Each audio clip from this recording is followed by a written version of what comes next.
Une entreprise qui dépend de la mémoire de ses employés est une entreprise en danger. Bonjour et bienvenue dans la deuxième partie de notre premier épisode de TradeMaster Podcast. Je suis Cédric Paul Marungiro, je suis informaticien et CEO de iCode Company. Et moi, je suis Sarah Ornella Nishiwe, fondatrice et directrice du cabinet Productivity Consulting. Et je suis consultante en gestion organisationnelle, en management stratégique et en transformation numérique des entreprises. Dernièrement, nous avons parlé de Jean. Mais en réalité, Jean n'est pas une seule personne. Jean représente des centaines d'entreprises qui travaillent dur mais n'obtiennent pas tous les résultats qu'elles méritent. Et si nous avons parlé de poches percées dernièrement, il est temps maintenant d'identifier les trous. Parce qu'une entreprise ne perd jamais de l'argent par magie. Elle le perd à travers des mécanismes précis. Chez TradeMaster, nous appelons cela les fuites invisibles de productivité. Et aujourd'hui, nous allons vous présenter les 7 plus fréquentes. Première fuite. Les informations sont partout, mais nulle part en même temps.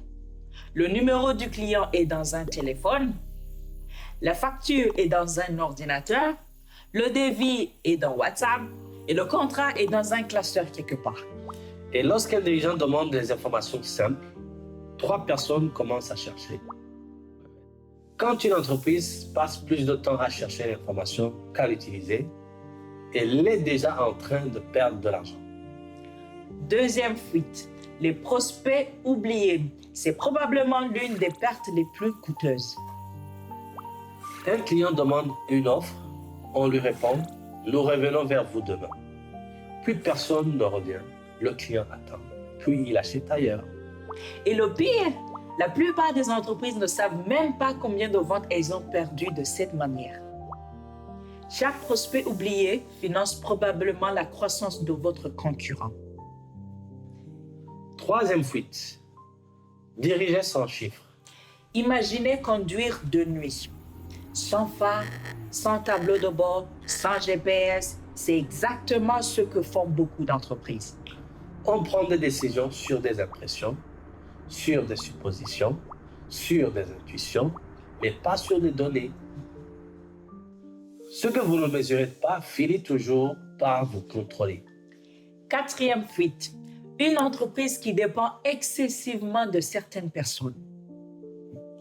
Le jour où elles partent, une partie de l'entreprise part avec elles. Les connaissances, les contacts, les procédures, les historiques, tout disparaît. Une entreprise mature ne dépend pas de la mémoire humaine, elle dépend de systèmes fiables.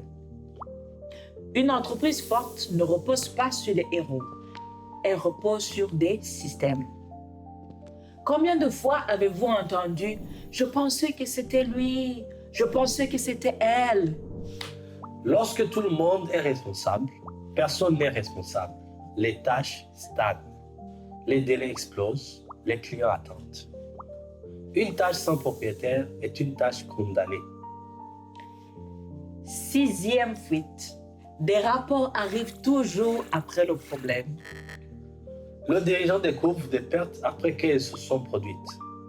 Le retard après qu'il a coûté de l'argent. Le problème après qu'il ait grandi. Un rapport qui arrive trop tard est simplement une autopsie. Et voici la fuite la plus dangereuse. Le chaos devient normal. Les équipes finissent par croire que les retards sont normaux, les erreurs sont normales, les oublis sont normaux, le stress permanent est normal. Mais non, le chaos n'est pas normal. Il est simplement devenu familier.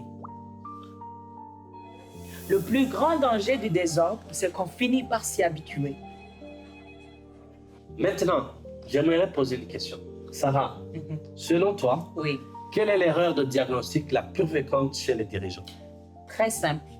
Ils pensent avoir un problème de vente, alors qu'ils ont souvent un problème de système. Explique-nous, s'il te plaît. Parce qu'on entend souvent, nous avons besoin de plus de clients, Mais lorsque nous analysons l'organisation, nous découvrons que les clients existants ne sont pas correctement suivis. Donc, ajouter plus de clients dans un système désorganisé, C'est comme verser davantage de l'eau dans un seau percé. Vous augmentez le volume, mais les pertes augmentent aussi. Digitaliser le chaos ne produit pas l'efficacité. Cela produit un chaos plus rapide. parce qu'aujourd'hui, beaucoup d'entreprises cherchent directement un logiciel. Alors qu'avant le logiciel, il faut comprendre le fonctionnement réel de l'entreprise, les habitudes, les processus, les blocages, les pertes et les responsabilités. C'est justement ce constat qui nous a amenés à construire quelque chose de différent. Pendant des années, j'ai travaillé dans des environnements où des personnes compétentes étaient freinées par le désordre organisationnel. Je voyais des équipes talentueuses perdre beaucoup de temps sur des problèmes qui auraient dû être résolus depuis longtemps. De mon côté, après plusieurs années dans la création des logiciels, des systèmes numériques, j'ai observé une autre réalité. Certaines entreprises achètent des outils, mais leurs problèmes demeurent. Parce qu'un outil ne corrige pas un processus défaillant, en fait. Exactement. C'est là que nous avons compris quelque chose. Le cerveau doit précéder le muscle. L'organisation avant la technologie, Le diagnostic avant le logiciel. la stratégie avant l'automatisation. Un logiciel peut accélérer votre entreprise, mais il ne peut pas décider de la direction à votre place. C'est ainsi qu'est née notre vision. Combiner l'expertise organisationnelle et l'innovation technologique. Aider les entreprises à passer du chaos à la structure, de l'intuition au pilotage, du travail acharné à la performance maîtrisée. Dans la prochaine et dernière partie de cet épisode, nous allons vous montrer concrètement à quoi ressemble une entreprise lorsqu'elle commence à reprendre le contrôle de ses opérations. Et nous vous présenterons les premiers outils qui rendent cette transformation possible.